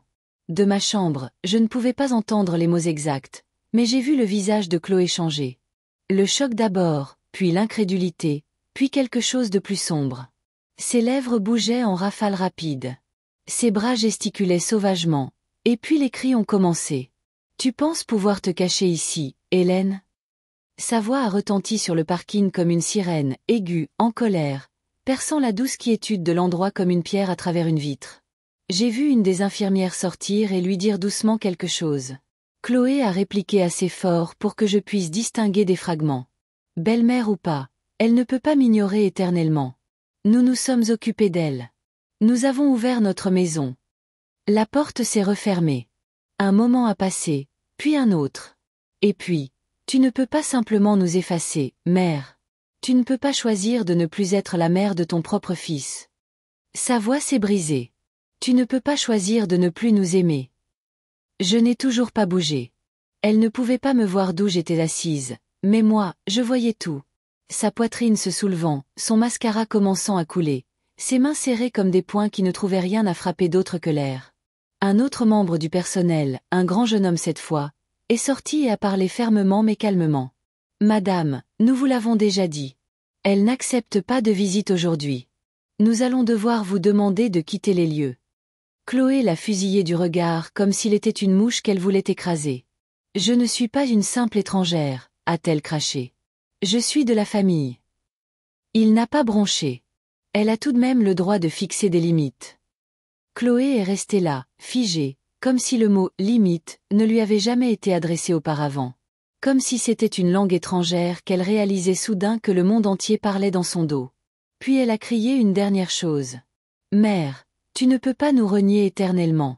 Tu ne peux pas fermer la porte et prétendre que nous n'existons pas. » Et puis le silence. Le genre de silence qui ne vient pas après une résolution, mais après que quelque chose s'est fissuré. J'ai entendu la portière de la voiture claquer, les pneus crisser légèrement sur le gravier, et juste comme ça, elle était partie. Je suis restée près de la fenêtre un peu plus longtemps, non pas pour me réjouir, non pas pour rejouer ses paroles, mais pour respirer.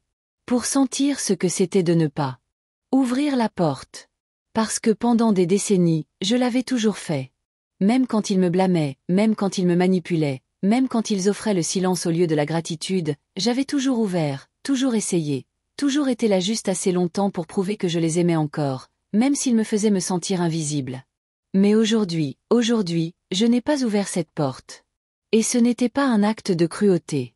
C'était un acte de survie.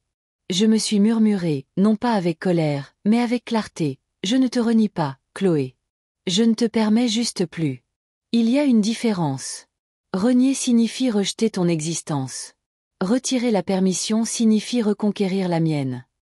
Et peut-être que pour la première fois, elle a enfin ressenti ce que signifiait être de l'autre côté d'une limite. Non pas tracée dans le sable, mais dans l'acier. Je ne la détestais pas. Je ne lui souhaitais aucun mal. Mais je ne lui remettrai plus la clé des pièces en moi qu'elle avait maintes fois saccagées. Ce n'était pas de la vengeance. C'était l'âge adulte. C'était la guérison. Et alors que la brise bruissait dans les feuilles dehors et que l'infirmière du centre m'apportait une autre tasse de thé, je l'ai enfin ressenti. Pas le pouvoir, mais la paix. Le téléphone a sonné à 20h47. Je me souviens de l'heure exacte parce que je lisais un livre près de la fenêtre, sirotant un thé tiède, quand la sonnerie, cette sonnerie spécifique que je n'avais pas changée, a percé le silence. C'était Julien. J'ai fixé l'écran pendant 10 bonnes secondes. Le nom me semblait étranger maintenant. Non pas que je ne le reconnaisse pas, mais il ne me tirait plus de la même manière. Il ne me serrait plus la poitrine. Il ne me faisait plus espérer. Il sonnait, tout simplement. Pourtant, j'ai répondu. Parce que la clôture mérite une porte, même si elle ne reste pas ouverte. Allô? Ma voix est sortie égale, pas froide. Juste résolue. Il y eut une pause à l'autre bout, puis un souffle, puis un autre. Et puis le son craquant d'un homme adulte essayant de ne pas s'effondrer. Maman, sa voix tremblait. Je ne sais pas par où commencer. Silence de ma part. J'avais appris que se précipiter pour apaiser n'était plus mon rôle. J'ai entendu dire que tu avais changé le testament, dit-il tranquillement. Chloé me l'a dit. Je n'ai toujours rien dit. Laisse-le faire ce chemin lui-même. Puis les mots se sont déversés d'un coup. En désordre, brut, comme une digue qui cède enfin. Maman, je sais que je n'ai pas été là comme j'aurais dû. Je sais que je t'ai blessée. Je sais, Chloé, elle a dit des choses qu'elle n'aurait pas dû, mais toi, tu es toujours ma mère. Tu m'as élevée. Tu as tout donné pour moi. Tu me manques. Ta voix me manque. La façon dont tu savais toujours quoi faire, même quand je ne disais rien. Ma gorge s'est serrée, mais je suis restée silencieuse. S'il te plaît, dit-il, pleurant maintenant de manière audible. Tu peux nous détester si tu en as besoin, mais s'il te plaît, ne me coupe pas de ta vie. S'il te plaît, ne m'efface pas. Je suis toujours ton fils. Je t'aime toujours. Sa voix s'est brisée. Je t'aime toujours, maman. J'ai fermé les yeux, puis j'ai répondu doucement, calmement, mais clairement, Julien, tu n'es pas effacé. Tu es sorti de ma vie il y a longtemps. Il ne s'agit pas de moi qui te coupe. Il s'agit de toi qui t'es détourné au moment où je rampais par terre et où tu es resté là à la laisser me crier dessus. Silence. Juste sa respiration à l'autre bout. Tu dis que je t'ai élevé. Ai-je continué? Oui, c'est vrai. Je t'ai élevé pour être fort, pour être gentil. Mais quelque part en chemin, tu as choisi le confort plutôt que le courage. Tu as regardé ta femme me traiter comme un fardeau. Tu l'as laissé se moquer de mon corps, de ma douleur, de ma présence dans ma propre maison. Et toi, tu n'as pas dit un mot. J'ai fait une pause. J'ai laissé le poids de cette vérité peser entre nous. Je t'ai supplié avec mes yeux, Julien. J'ai plaidé en silence. Et tu t'es détourné. Il a essayé de parler, mais je l'ai doucement arrêté. Je ne suis plus en colère, dis-je. Je suis fatiguée. Je suis fatiguée d'être toujours celle qui revient en rampant, d'être toujours le ciment. Une autre pause. Puis j'ai ajouté avec une douceur que seule une mère peut donner. Mais je t'aime toujours. Un sanglot a éclaté à l'autre bout. Je ne serai juste pas celle qui réparera ça, dis-je. Pas cette fois. Si tu veux revenir dans ma vie, tu devras marcher vers elle avec tes pieds, avec tes choix, avec des actions, pas des excuses. Il a murmuré. Comment je fais ça? J'ai répondu honnêtement. Tu commences par te montrer sans attente, sans essayer de réécrire le passé, sans me demander de saigner pour que tu puisses te sentir entier à nouveau. Un long silence a suivi. Puis il a dit, presque inaudiblement, je ne sais pas si je peux.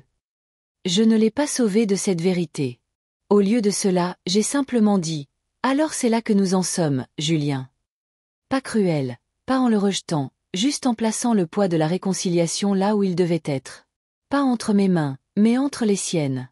Je suis en paix, lui ai-je dit. Et la paix est une porte que je n'ouvrirai pas à la culpabilité. Il a de nouveau pleuré. Et cette fois, je l'ai laissé faire. Non pas que ça me fasse plaisir, mais peut-être que pour une fois, il avait besoin de s'asseoir avec la douleur qu'il avait aidé à causer. Nous nous sommes dit au revoir. Il a dit, j'espère que ce n'est pas la fin. J'ai répondu, ce n'est pas la fin. C'est juste que ce n'est plus sur mes épaules. Quand j'ai raccroché, je ne me suis pas sentie vide. Je ne me suis pas sentie triomphante. Je me suis sentie réelle. Pour la première fois depuis des décennies, je ne tenais pas la famille unie en saignant silencieusement. Je me tenais moi-même. Et en regardant de nouveau par la fenêtre, même endroit, même chaise, j'ai murmuré, je ne suis plus la guérisseuse. S'ils veulent se rapprocher à nouveau, ils devront apprendre à marcher vers moi. J'ai marché assez loin. Je me tenais devant les portes de l'hôpital, les mains rentrées dans les manches d'un cardigan doux qu'Élise m'avait un jour offert. La même entrée que j'avais franchie des centaines, peut-être des milliers de fois auparavant. Mais aujourd'hui, c'était différent. Je n'étais pas ici en tant qu'infirmière. Pas en tant que femme courbée par les doubles gardes, sautant les repas, avalant le chagrin avec professionnalisme. Pas en tant que pilier qui rattrapait discrètement chaque morceau qui tombait aux urgences. Aujourd'hui, j'étais ici en tant qu'Hélène Fournier, consultante en rétablissement de patients, infirmière à la retraite, veuve, et quelque chose que je ne m'étais jamais permis d'être pleinement auparavant. Une personne entière. Les portes automatiques se sont ouvertes avec ce sifflement hydraulique familier. Même carreau poli, même odeur d'antiseptique, même lumière blanche et vive qui avait toujours semblé plus inquisitrice qu'éclairante. Mais je me suis déplacée à travers elle différemment maintenant. Pas de poids sur mes épaules, pas de presse-papier, pas de cri silencieux dans ma colonne vertébrale. J'ai marché lentement dans le couloir principal, saluant de la tête les quelques infirmières qui levaient les yeux. Certaines semblaient me regarder à deux fois. Une a même murmuré à une autre, essayant probablement de confirmer si l'ancienne était vraiment de retour. Je ne me suis pas arrêtée pour expliquer. Je ne devais ça à personne. Au poste des infirmières du 3e Ouest, j'ai fait une pause. Le même poste que j'avais tenu pendant des années. J'arrivais à 5h45 précise. Préparais le chariot de médicaments, examinais les notes, anticipais le chaos avant même qu'il ne commence.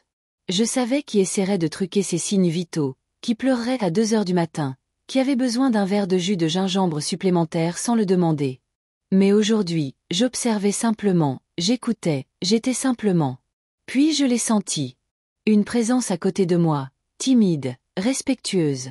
Je me suis tournée pour trouver une jeune infirmière. Elle ne devait pas avoir plus de 24 ans, avec des yeux nerveux et un presse-papier nerveux serré contre sa poitrine. Elle a cligné des yeux 2 fois avant de murmurer. « Excusez-moi, madame. Êtes-vous Hélène Fournier ?» J'ai doucement hoché la tête. Son visage s'est illuminé, l'admiration s'épanouissant comme un lever de soleil. Je suis désolée, balbutia-t-elle. C'est juste qu'Élise parle de vous tout le temps. Elle dit que vous êtes la raison pour laquelle elle est devenue plus qu'une simple infirmière. Que vous lui avez sauvé la vie. Que vous êtes une légende. Le mot flottait dans l'air. Légende. Cela m'a presque fait rire. parce qu'il n'y a pas si longtemps, une autre jeune femme, ma propre belle-fille, m'avait qualifié de quelque chose de tout à fait différent. Poids mort. Nuisance. Trop vieille pour aider. Mon regard s'est adouci en regardant la jeune infirmière. Elle me rappelait Élise à ses débuts. Le cœur sur la main, des questions dans chaque souffle. Encore incertaine si la compassion survivrait à la bureaucratie. Dites à Élise. Dis-je doucement. Merci. Elle est là, dit l'infirmière, rayonnante. Elle est dans un autre service maintenant, mais elle s'est assurée que nous sachions tous que vous reveniez. Elle a dit que nous aurions de la chance de travailler à vos côtés, même pour une minute. J'ai souri, non pas par fierté, mais par quelque chose de plus calme. La paix. Je me suis dirigée vers la salle de consultation. C'était simple. 2 chaises, une table ronde, et une grande fenêtre qui laissait vraiment entrer le soleil. Mon nouveau poste. Je n'étais pas ici pour poser des perfusions ou préparer des interventions d'urgence. J'étais ici pour m'asseoir en face des patients et leur dire « J'ai été là où vous êtes. Vous n'êtes pas seul. Vous n'êtes pas brisé. » Pour offrir une présence, pas seulement des solutions. Cet après-midi-là, en examinant un nouveau dossier d'admission, j'ai aperçu mon reflet dans la vitre de la fenêtre. Pas le miroir de qualité hospitalière d'avant, mais un reflet plus doux, encadré par la lumière et le temps. Les cheveux plus gris que lorsque j'étais partie. Les rides plus profondes, mais les yeux plus clairs. Et j'ai murmuré, non pas au verre, mais à la femme à l'intérieur. Certains m'appellent une légende. D'autres m'appellent un fardeau. Mais seul moi peux décider qui je suis. Il n'y a pas eu d'applaudissements, pas de parade, pas de fils ou de filles attendant dehors pour dire « Je suis fière de toi, maman ». Juste moi. Mais cette fois, c'était suffisant. J'étais revenue à l'endroit où j'avais un jour trop donné. Et maintenant, je ne donnais que ce que je choisissais. Ni plus, ni moins. Et d'une manière ou d'une autre, en cela, j'étais plus vivante que jamais. C'était en fin d'après-midi quand je suis sortie sur le petit balcon de Jeanne. La lumière avait cette douce inclinaison dorée qu'elle n'acquiert qu'en fin de journée, quand le temps ne semble plus si urgent. Quand le monde soupire au lieu de tourner. Les arbres de sa cour se balançaient doucement, leurs feuilles bruissant comme une berceuse destinée aux femmes mûres qui avaient trop porté pendant trop longtemps. J'avais mon châle drapé sur mes épaules, celui aux bords effilochés et au léger parfum de lavande que je ne pouvais nommer. Dans mes mains se trouvait la même tasse de thé ébréché que Jeanne me donnait toujours. Une fêlure fine courait du bord jusqu'à la base, mais elle ne fuyait jamais. Elle m'avait dit un jour que cela lui rappelait moi. Imparfaite, oui, mais entière. Je l'ai posée doucement sur la petite table ronde à côté de mon carnet relié en cuir usé. Ce carnet avait voyagé à travers des années de ma vie. Il s'était imprégné de larmes et de café, avait été ouvert pendant les gardes de nuit et les aubes sans sommeil, avait autrefois contenu des listes de courses, et maintenant il contenait quelque chose de mieux. Le silence et la paix. La porte coulissante a grincé derrière moi, et j'ai entendu les pas légers de Jeanne. Elle n'a pas parlé tout de suite. Elle ne précipitait jamais le calme. Finalement, elle s'est assise dans la chaise en face de moi. Elle n'a pas apporté de tasse de thé, juste elle-même, sa présence. J'ai pris ma tasse, l'ai tenue à 2 mains. La céramique était chaude du thé, et la chaleur s'est infiltrée doucement dans mes doigts, dans les coins fatigués de moi. Jeanne m'a observé un moment, puis a demandé de sa voix calme et basse. « Comment te sens-tu aujourd'hui » Sa question n'insistait pas. Elle invitait. Je l'ai regardée, cette femme qui m'avait accueillie chez elle sans me demander d'expliquer les ecchymoses sous ma force, cette femme qui savait que parfois la guérison n'était pas bruyante. Elle était lente. Elle était petite. Elle était immobile. J'ai expiré lentement et j'ai laissé les mots monter, sans forcer. Je ne leur ai toujours pas pardonné, dis-je. Je m'attendais à ce que l'air change, peut-être se tende. Il n'en fut rien. Jeanne a simplement hoché la tête. Et j'ai souri. Un sourire doux, honnête. Non pas par amertume, mais par clarté. Mais je me suis pardonné à moi-même. La brise a soulevé une mèche de cheveux de ma joue, comme pour embrasser la vérité de ces mots. Je les ai sentis s'installer dans ma poitrine comme une pierre dans le lit d'une rivière. Ne se fracassant plus, juste se reposant. J'ai pris une gorgée de thé. C'était de la camomille. Toujours de la camomille. Mes yeux ont dérivé vers la cour en contrebas. Un enfant faisait des bulles et un golden retriever les poursuivait avec une conviction absolue. Le monde continuait, indifférent au décombre ou à la reconstruction du cœur de quiconque. Et c'est peut-être ce qui le rendait beau. C'est peut-être ce qui me rendait libre. Il fut un temps, pas si lointain, où je croyais que ma valeur était liée au service, à l'endurance, au fait d'être celle qui restait quand personne d'autre ne le voulait. Mais j'avais appris que les limites n'étaient pas des murs. C'étaient des portes. Que j'avais finalement verrouillées derrière moi. Et non par haine, mais par amour. Pour la femme qui s'était pliée, et pliée, et pliée, jusqu'à ce qu'elle s'arrête. Jusqu'à ce qu'elle se tienne droite. J'ai attrapé mon carnet, j'ai passé mes doigts sur sa couverture, puis je l'ai laissé fermer. Pas besoin d'écrire quoi que ce soit aujourd'hui. Certaines vérités n'avaient pas besoin d'être enregistrées pour être réelles. Jeanne s'est penchée en arrière, le regard doux. Elle n'a pas demandé plus. Elle n'en avait pas besoin. Et je n'avais pas besoin d'expliquer que la guérison ne signifiait pas toujours des relations réparées. Parfois, cela signifiait simplement choisir de ne plus porter la fracture de quelqu'un d'autre dans sa propre cage thoracique. Assise là, la tasse de thé blottie dans ma main, le soir se repliant sur la nuit, une seule pensée a fleuri. Je ne suis peut-être pas leur infirmière, mais je ne suis plus leur patiente non plus. J'ai guéri quelque chose de plus profond que l'os.